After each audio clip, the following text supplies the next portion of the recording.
The Roman Empire, the last superpower of the ancient world. Founded on military might and ruled by emperors, it was controlled from one city, Rome. With a population of 1 million, Rome was confident, cosmopolitan, and futuristic. It contained wonders of architecture and engineering. There were aqueducts and roads, and the Pantheon, with the largest dome of its type ever built. The Forum was a public square with the world's first shopping center. But Rome was also decadent. The thermal baths of the Emperor Caracalla were a glamorous pleasure palace.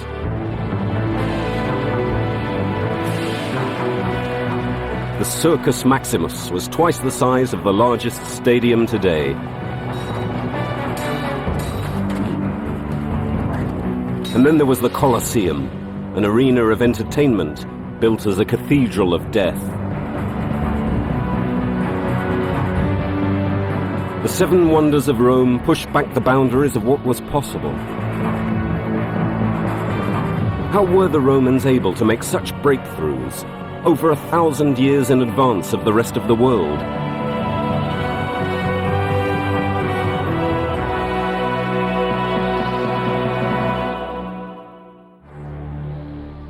The emperors of ancient Rome lived in cruel and ruthless times. Powerful beyond belief, and with the stakes so high, danger was never far away.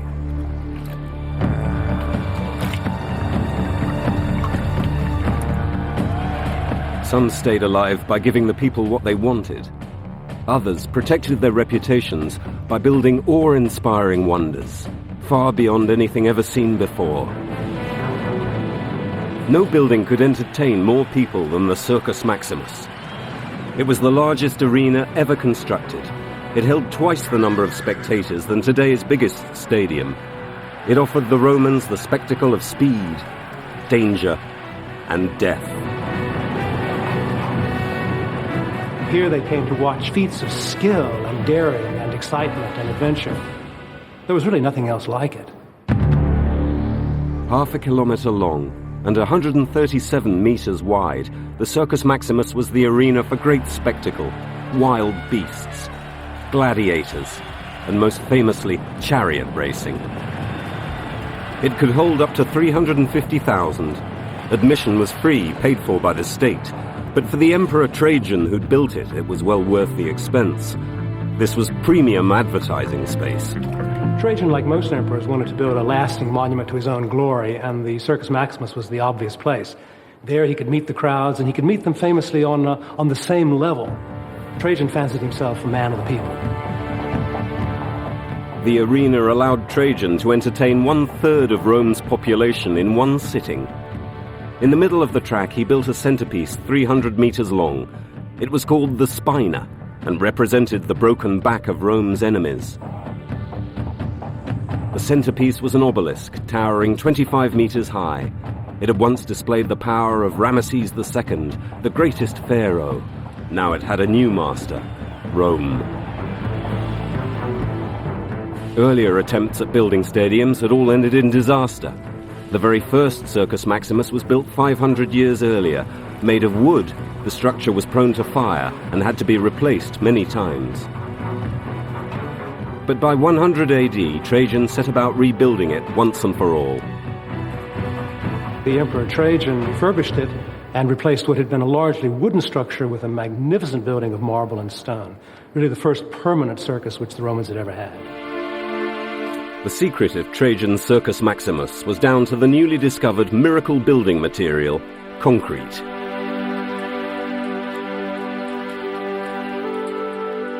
This magical mixture was to liberate architecture, and the Romans were the first to develop it. Concrete certainly had its benefits from the Roman emperor's point of view, in that it made it possible to build at a much more rapid pace than had been the case before. But also, the Roman emperors were building complexes that were larger and larger to accommodate more and more people. When the Circus Maximus was built, only the top section was constructed from wood. The first 3 floors, nearest to the shops and stores, were built from concrete and decorated with brick and marble. This fireproof structure allowed shops to be developed right along the length of the stadium, and despite the risk of fire from the many arcades, the building survived for 500 years. The Roman people had never experienced a stadium like it. Today, only the faint outline of its foundations remain, but once, the Circus Maximus was the busiest building on Earth. When you arrived at the Circus Maximus, you would enter the structure through an arched gate and arrive in a system of corridors, looking almost underground, so that when you got out towards your seat, you would be blinded, and you would need a second to adjust your eyes to the spectacle in front of you. Trajan's construction, over 30 meters high, contained 4 banks of tiered seating. It looped around the track to a length of nearly 1,400 meters. The writer Pliny described it as beautiful as a temple, a sight to be seen for its own sake, quite apart from the spectacles contained therein. The arena had to be strong enough to contain some chaotic spectacles. At one event, 63 leopards, 40 bears and elephants were released.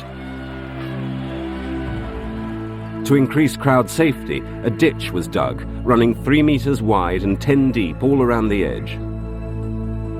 The Emperor Nero introduced a barrier covered in smooth ivory, which revolved when touched and allowed animals no grip to climb it. It meant the action could take place right in front of the spectators.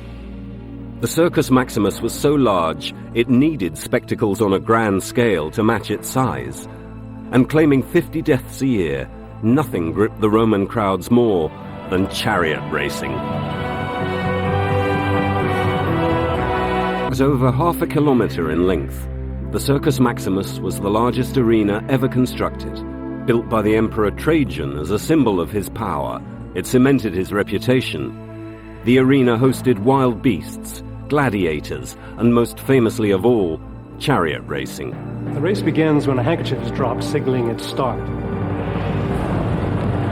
The gates open, all 12 chariots emerge at once. They have to stay in straight lines for a few moments, and then at a certain point they're all allowed to go as they like. They then race hell for leather for 7 times around the circus, and finally across the finishing line, which is opposite the imperial box where the emperor sat. Just like motor racing today, the course was being continually updated. The most dangerous parts of the track were the corners, where the teams cut the shortest course around the turning post. Chariots would collide, and charioteers would be trampled underfoot. 50 died every year. If they managed to survive, charioteers became glamorous superstars. I suppose we might think of the charioteers as being somewhat like modern pop stars or movie stars or even racing drivers. They attracted a huge cult following and enjoyed all the glamour and all the money and all the prestige that came from that. We do know the name of one charioteer, Scorpus, and from him we get just a glimpse of the excitement and the glamour and sometimes the pathos that was associated with being a charioteer. He won 2,000 races, but he died in the Circus Maximus, only age 27. Spectators placed bets on the different colored teams.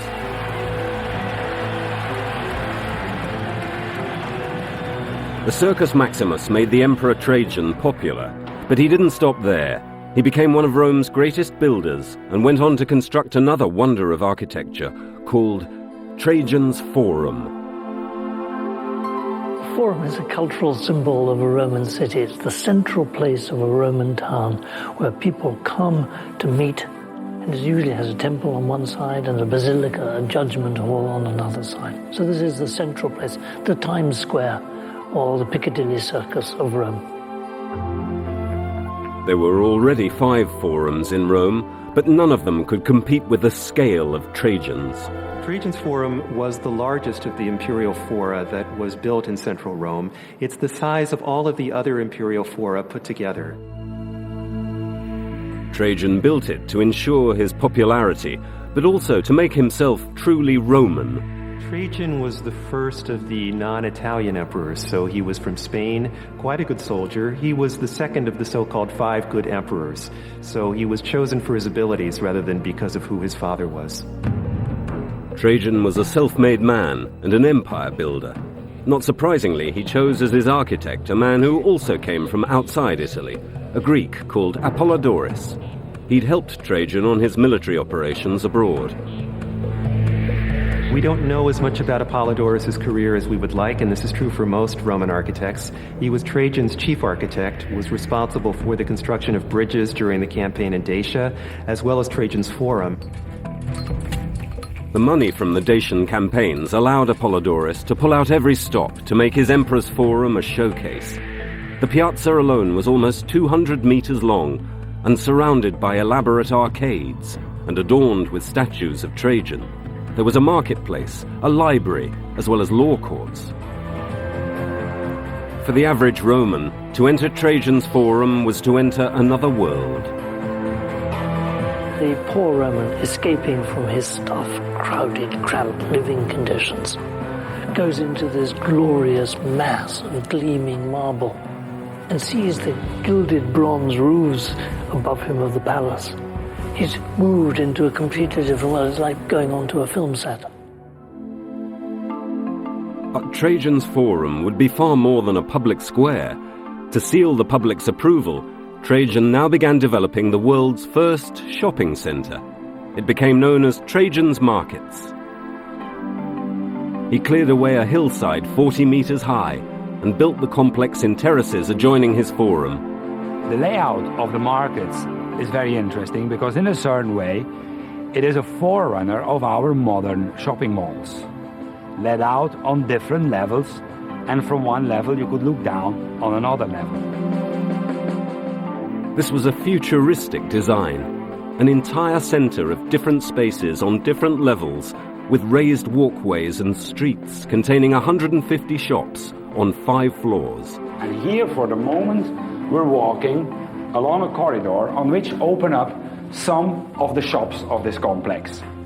As you can see, a shop had its entire facade opening up on a street or on a corridor.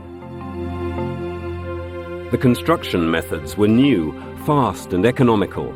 The walls were only faced in brick. To save money, the bricks were cut in half, and the newfound mixture of concrete and rubble on the inside of the wall made it possible to build 5 stories high.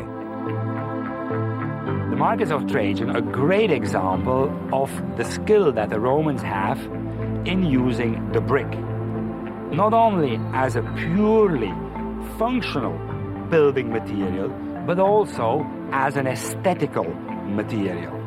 Thus the brick becomes in itself a part of the decoration of the building. On the 5th floor was the corn dole, where free rations were handed out. Beneath, arcades of shops offered every commodity from across the empire. The finest silks, rare spices and precious gems, as well as everyday goods, were all for sale in a variety of covered markets. A place for Romans to mix and relax, to eat and drink, to browse and buy anything they wanted. There were bars and takeaway food stores.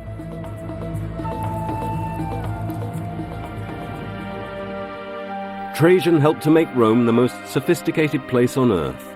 The city had every technology available to man, and one of its greatest wonders was the aqueduct. Aqueducts were an engineering breakthrough. They brought the purest water directly to the homes of Rome's 1 million citizens. Graceful arches spanning the countryside and amazing tunnels below the ground brought a staggering 900 million litres of fresh water into the city every day. This incredible system became the life force of Rome and the engineering blueprint for every modern city ever since. Rome was an extraordinarily hot city then, as it is now, and one of the things the emperors and those in charge of building were most concerned about was a ready supply of water. So there are fountains then as well as now on almost every corner, and this would have been true also for the courtyards of the elite houses. Roman scientists, like Vitruvius, had made detailed studies of water. They tested it by boiling it away and studying the residue it left. They considered the effects of contamination from different soils and looked at the plants attracted to water: bulrushes, wild osiers, alders, withy, and reeds. Later, under the Emperor Trajan, an entire government department was set up, headed by a famous engineer called Frontinus. Frontinus was Trajan's water engineer and an extraordinarily meticulous man. He wrote a book about his activities, which we still have, on the water supply of Rome, which gives us details that otherwise we wouldn't possess about the aqueducts and how they functioned. It had long been established that the freshest water came not from the river Tiber, but from the foothills and natural springs outside Rome. Provided they flowed from high ground, the springs could be channeled through aqueducts down to the city below. As Roman engineers became more experienced, they were able to defy any obstacle. In time, they would construct a 416-kilometer-long network of tunnels and aqueducts. But before building could start, the degree of slope had to be determined. This angle would become the incline of the aqueduct across hills and valleys all the way to Rome. Before any water entered the aqueduct, it passed through several purification tanks. Here, flow rate was restricted to allow impurities to fall as sediment. Along most of their route from the hills of Rome into the city, stretches of up to 7 miles, the aqueducts would have been in tunnels like this one, dug often straight through hillsides or under towns and villages. They were dug by hand and beautifully built, so much so that they're the only ancient Roman public service still in regular use today. To tunnel, the engineers used the Roman mining technique of drilling a vertical shaft every 32 meters as the tunnel progressed through the hill. This meant they could check their alignment accurately by dropping down plumb lines. But when the aqueduct appeared on the other side, the land often sloped away towards the city, so to maintain the flow gradient, the channel had to be raised and supported by a wall of brick or stone. As the ground sloped away further, so the wall was built up. But when it exceeded 2 meters, it became too costly to build. The solution was an architectural innovation the Romans perfected: the arch. This is an absolutely standard semicircular Roman arch, built with cut stones. It's about 18-foot span, and there may be 27 stones in the whole arch. The Roman engineers used formwork, a wooden supporting frame, over which the arch was assembled. When the stones were in place, cement was applied, and then rubble to build the structure up to the top. Once the keystone is in, they can strike the wooden frame and let the arch take the weight and all that force coming down the stones finally through the piers to the ground. Then they can finish the aqueduct on top. With arches, aqueducts could cross valleys. But arches could become unsteady, so Roman engineers had to explore every technique to make them stable. When an aqueduct crossed a river, greater stability was given to the base by specially shaping it to deflect the current. But when arches grew too tall, they could twist and become unstable. So the Roman solution was to limit their height to just 21 meters. Sometimes, to maintain the correct gradient, the aqueducts needed to be even higher, so a second tier of arches was placed above the first. One aqueduct was even built with 3 tiers, 55 meters high. For Roman aqueducts, cement would bring about a breakthrough when engineers discovered a waterproof cement to line the bottom of the channel. It was made from pozzolana, a volcanic ash, which when mixed with lime became a mortar which could even set hard underwater. This is the channel in the aqueduct that brought the water down to ancient Rome. It's quite wide, and it would have brought about 40 million gallons a day down into the city. Lined as it was with a lime and terracotta mix, it was waterproof along its length. But why go to all this architectural expense when a pipeline would have done the same job? The Romans could have brought the water to Rome by pipeline running along the ground surface, but of course that would have had problems to do with the pressure in the pipe. So by putting the water up here on an aqueduct in a channel instead of in a pipe, they could supply it easily and quickly with a simple form of construction. It's covered, of course, to protect it from evaporating and from getting dirty with things blowing into it. Aqueducts could easily cross plains, but very deep valleys and ravines were a problem. So the Roman engineers built a cistern each side. When they funneled the water down a pipe, its own weight would push it up the other side. The first gravity-driven siphon. This would be a pipeline which went from the aqueduct down into the valley and up to another tank on the other side where the water could go back into the aqueduct. When the water finally entered Rome, it filled 3 reservoirs. The first served the essential public supply, the second the public baths, and the third went to private households who paid a water tax. The money levied from the private sector helped to pay for the public water system, which took priority. Controlling the public was the number one concern of every emperor. Their lives depended on it. Trajan had given Rome the first permanent stadium, a forum, a shopping centre, and regulated the water supply. 100 years later, Rome was under the control of the Emperor Caracalla, and he was to build the Roman people the most lavish public building ever conceived. It was in effect a public palace, the most luxurious and sophisticated health spa of all time, and everyone could go there. Why was the ruthless Caracalla so generous? What they were concerned with is with their reputation, with their eternal reputation, with building some things that people would remember them for. The baths of Caracalla. But behind the beauty of Caracalla's baths lay a harsh reality. Caracalla's full name was Emperor Marcus Aurelius Severus Antonius Pius Felix Augustus, remembered chillingly as Caracalla. Like Caligula and Nero before him, Caracalla was one of Rome's most terrifying rulers. Caracalla is certainly known as one of the major tyrants of the Roman Empire. He allegedly murdered his brother in the presence of his mother, had his brother's name erased from all monuments in the city of Rome, as well as the image of his wife and father-in-law, and even outside Rome he was renowned as a tyrant. In Alexandria, for instance, where there were people who criticized him, he allegedly initiated a bloodbath.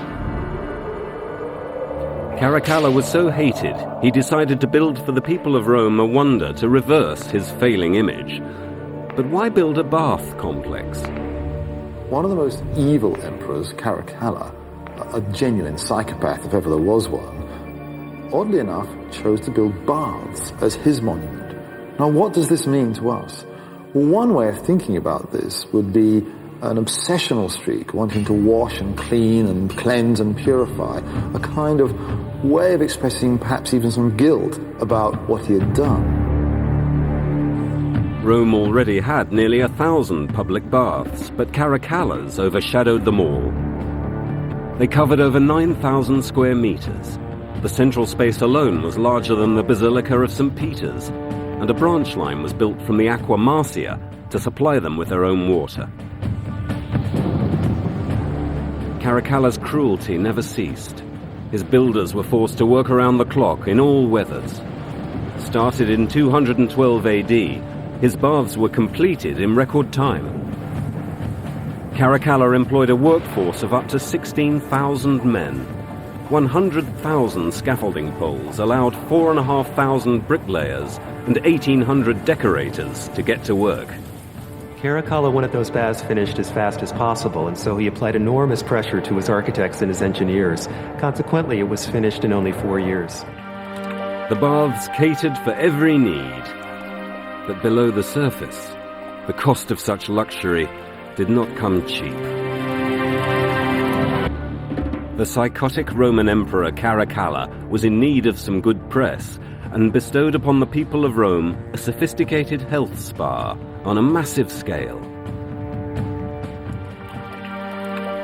Bathers could swim in Olympic-sized swimming pools, rest in enormous sauna rooms, laze in a warm bath 60 meters long, and cool in a plunge pool. There was a gymnasium and exercise rooms, as well as libraries, meeting rooms, and gardens. As one entered the Baths of Caracalla, one would have been struck by light, and the light glittering off the surfaces of the imported marbles or the mosaics that lined the walls and other parts of the building. Underneath, however, it would have been a world of darkness in the service corridors, heating the water for the baths. A vast cistern supplied the baths with over 9 million litres of water. It was piped beneath the main building, where it either fed the cold pools or the boilers. An underground network of terracotta pipes distributed hot and cold water while removing all wastewater. There were also enormous corridors storing 2,000 tons of wood.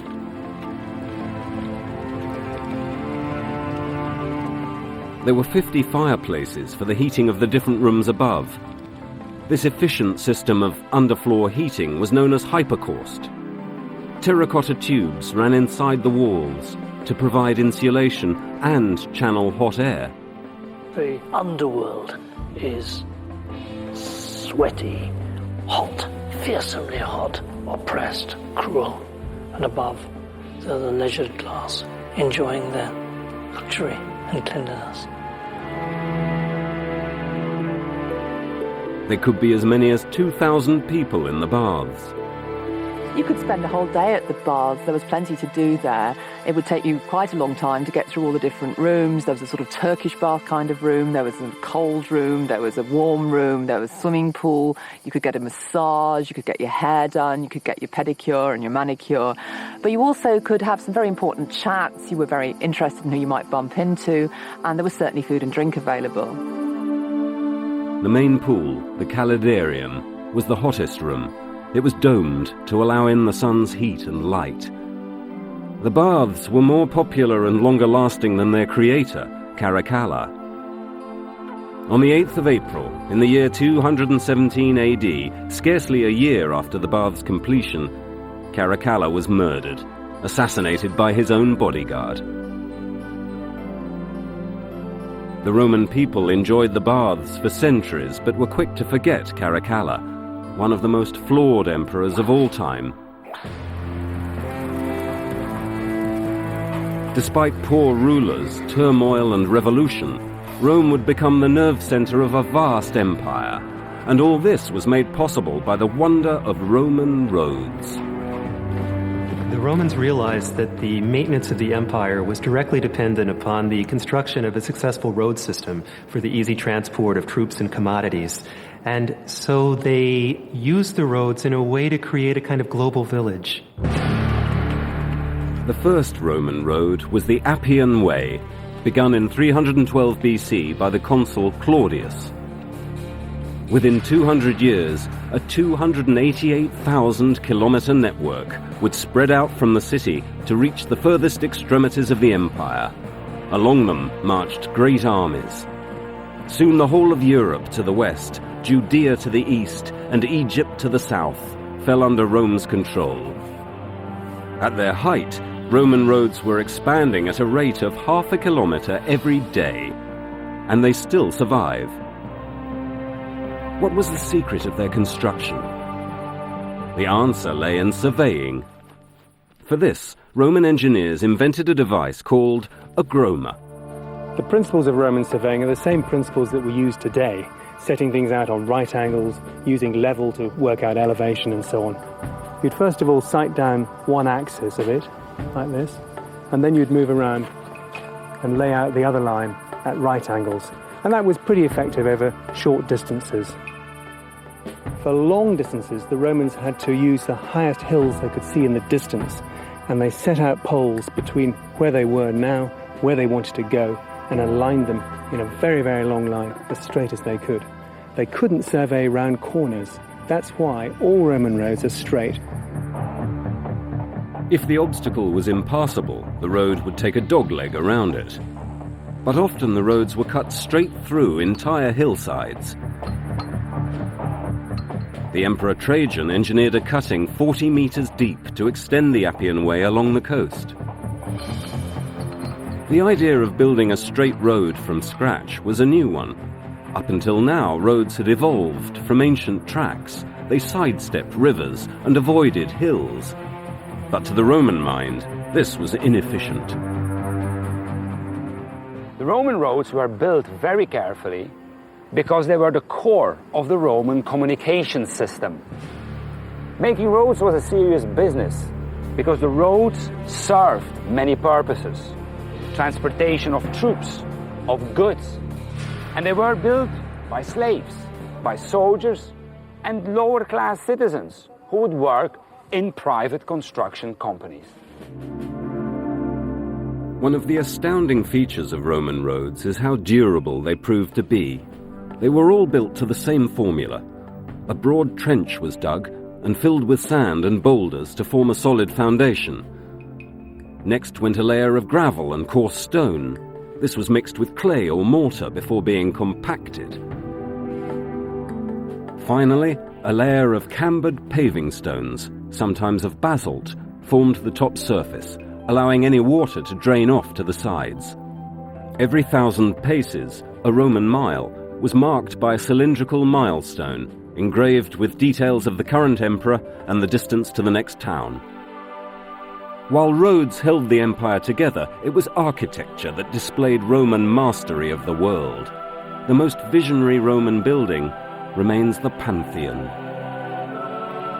It's a temple dedicated to all the gods and was built by the Emperor Hadrian in 125 AD. Like a time capsule, the Pantheon remains the best preserved Roman building, marking one of the greatest achievements in world architecture. Its central feature, an oculus, a circular hole 10 meters wide, open to the heavens. Its dome, 43 meters across, meant its designers were taking a risk. It was the largest ever made without reinforced concrete. We wish we knew more about the purpose of the Pantheon than we do. It's simply Greek for temple to all of the gods. We know that Hadrian held court there. Presumably the statues of all of the Olympian gods were set up there. But as to its exact function, we're still largely in the dark. The Pantheon was an obsession for the Emperor Hadrian. He was fascinated by architecture. Hadrian could draw his own architectural plans and blueprints. He had his own villa built as an Egyptian temple. All of the emperors were passionate about building, but the difference between them and Hadrian is that Hadrian was a kind of amateur architect in his own right, and allegedly responsible for some of the designs in his villa at Tivoli. It's not known which architect designed the Pantheon. Some believe it was Apollodorus, but there are no surviving records. The facade of the Pantheon was designed to express Roman mastery of the world. The Greek portico was supported by 16 of the finest columns. Made from Egyptian granite, they were quarried thousands of kilometers away in Aswan, Upper Egypt, and brought all the way to Rome. The crossbeams running above them were once sheathed in bronze. From here, two gigantic bronze doors, 7 meters high, open onto a vast circular area, half the size of a football pitch. The interior of the Pantheon is a fantastic space, thanks to its enormous dome, twice as big as any dome that had ever been built before, 44 meters of span. Inside, the only thing you can think of is space. The Pantheon is one of the most famous buildings of the world and one of the best preserved, and yet still enigmatic. We don't know what its original name was. We don't know what it was exactly used for. The Pantheon was a fusion of both classical and modern styles. It had no architectural precedent. The whole space inside was unsupported, unique in temple design. The Pantheon's dome was an engineering masterpiece. Other domes had been constructed in Roman architecture before the Pantheon, in bath buildings in particular, but the Pantheon covered a span greater than that of any other ancient structure, and it wouldn't be superseded until the Renaissance. Building the dome of the Pantheon was the biggest engineering challenge that the Romans ever set themselves. It had twice the span of any dome that they built previously. The key problem with building any dome is how to stop it collapsing under its own weight. All the time, it's trying to push out at the bottom and to fall through the middle. The Romans solved this in two ways. Firstly, they made it very, very thick. And then to stop the dome spreading outwards at the bottom, they built it inside massive buttress-like walls and with a ring of collars around the base of the dome itself. This was a brilliant solution. The architect had planned for the weight of the giant semisphere to be supported by just 8 piers. These needed to be strong and were built 6 meters thick, but to help reduce their overall weight, they had hollow inspection shafts running up inside them. The dome itself is a highly advanced piece of engineering. Its construction had been worked out to reduce its weight and pressure. It contains many sophisticated features, and its builders used 5 different types of cement. The secret of Roman concrete was something called pozzolana, the local volcanic sand, which made it almost as hard as stone. And the significance for Roman architecture is that architects could now consider the function of a building and then mold the form of the building to suit the function, rather than what had been the case previously, which is that the function had to be really squeezed into a square box. The shape of the dome was exquisitely proportioned, being exactly half the dimension of the whole building. Climbing from the ground to the first cornice, the builders used heavy concrete and tufa, or limestone blocks. The next level was built from lighter tufa bricks. The first ring of the dome was made of concrete, but as it grew upwards, the concrete became thinner and was lightened with tufa. At the top, it was lightened further with pumice. Had the architect not reduced weight in this way, the stresses would have been increased by as much as 80%. The architect hid inside the walls a complicated series of arches. These were designed to reduce weight and to direct the pressure down onto the supporting piers. The architect further reduced the weight of the dome by cutting out large square panels called coffers. These gave added rhythm and decoration, as well as lightening the overall load. The coffers of the dome were gilded, and so it would have resembled a kind of golden canopy above your head. History doesn't record who was responsible for the Pantheon's revolutionary design. Whether Apollodorus or the emperor himself remains unknown. The historian Cassius Dio tells a story about Apollodorus and Hadrian, wherein Hadrian showed some of his architectural designs to Apollodorus, who criticized them severely. And according to Dio, ultimately, Hadrian had Apollodorus executed. If the story is true, Apollodorus never saw the Pantheon in its true glory. But millions have since its completion, and the Pantheon continues to astound the world today. The last of Rome's 7 wonders is the most infamous building on earth, the Colosseum.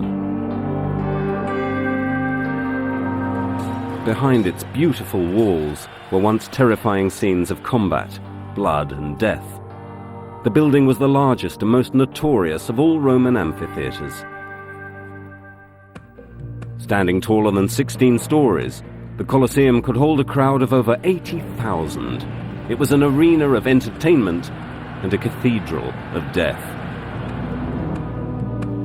Plans to build the Colosseum began after the death of the Emperor Nero.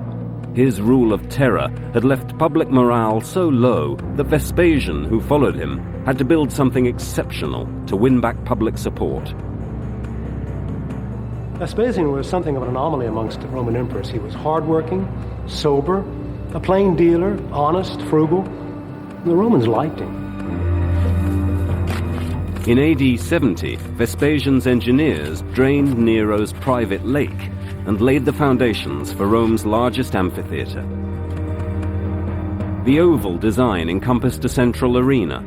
High-banked terraces were designed to give every spectator a clear view of the ring. Inside, there was a labyrinth of vaulted tunnels. There were 76 entrances, allowing crowds of spectators to swarm along the passages to the seats above. Inside, the whole structure rested upon load-bearing piers, braced with arches and vaults. Vaulting gives us this domed roof, like the one above me, made out of a Roman concrete placed on a wooden frame or formwork, and arches like this one, made out of cut stone blocks. Together, the arches and the vaults give us a wide, open public space for people to mingle and circulate. And the arches give the Colosseum its distinctive architectural appearance all around the outside. Moving up the facade, the first 3 floors were arched. The 4th and 5th were solid walls of concrete, faced with brick. Modern building techniques enabled the 50-meter-high facade to be constructed quickly. 300 tons of iron cramps helped to bond all the masonry together. Standard sizes of brick and easily mixable concrete allowed production line efficiency on site. Vespasian had no time to lose. He was in a hurry to win back the people before his years overtook him. The Colosseum was the answer, and as emperor, he would have the best seat. Beside him would sit senators, on the tier above, noblemen, above, soldiers and citizens, above them, slaves. The worst seats of all, on the very top story, were for women. What this meant was that the place was a microcosm of Roman society. And when you looked out at it, graphically, you saw in effect the whole Roman world displayed before you. An awning protected the spectators from the sun. 1,000 sailors were stationed in Rome to erect its sails. One of the astonishing things is that this great, massive edifice, probably the greatest building project, certainly the most complex one of antiquity, was put together in a period of perhaps 5 years. Yet despite the speed of its construction, Vespasian would never live to see the Colosseum's completion. He died before his great gift was realized. It would be his son, Titus, who would officially open the most terrifying arena on Earth. The last of Rome's 7 wonders is the most infamous building on Earth, the Colosseum. Holding a crowd of over 80,000, it was originally conceived by the Emperor Vespasian and was completed by his son, Titus. For 100 days, Titus treated the people of Rome to the killing of wild beasts, the executions of men, women and children, as well as gladiatorial contests. This industrial-scale slaughter was all made possible by engineering. Hidden beneath the arena, a labyrinth of tunnels allowed stage sets and dead bodies to be moved in and out. There were 32 animal pens, holding caged lions, tigers, elephants, and crocodiles. As many as 5,000 a day were slaughtered. Some species were reduced to the point of extinction. There's a story about one emperor, Claudius, who actually threw some of his scenic designers and stage technicians to the lions because the machinery had broken down and the show didn't go on well. Executions provided popular midday entertainment. Christians, Jews, criminals and slaves were tortured to death in the most novel ways to provide the greatest spectacle. It's certain that they had a different level of tolerance for watching humans and animals suffer terrible pain without feeling they needed to get up and stop it. We know, for example, that they would actually make women have sex with bulls or with donkeys before they finally died. The highlights of any day were the gladiators. Many were enslaved prisoners of war from conquered tribes, the Samnites, the Thracians, and the Gauls. After the opening of the Colosseum, new gladiator schools opened beside it. Soon there were 2,000 trained gladiators ready to fight for their lives. One of the Romans' favourite ways of varying the diet of gladiatorial combat was to make the gladiators take on identities of mythical characters in a big fight. So you could have Achilles fighting Hector, or you could have Hercules fighting one of his great enemies. And they would fight to the death, but in a form of disguise and impersonation that's actually got more to do with theatre. If they lived long enough to see out their contracts, they could become free men. The Colosseum made some gladiators into heroes and superstars. Some would be given a second chance. Others would die within its walls, their bodies dragged away at the end of a contest. 42 emperors would benefit from Vespasian's vision. The Colosseum was a building designed to keep the people happy. It succeeded, but the price was high. 700,000 souls would die within its walls. The Colosseum remains today as a masterpiece of design, shrouding the darkest memories of the most ruthless civilization.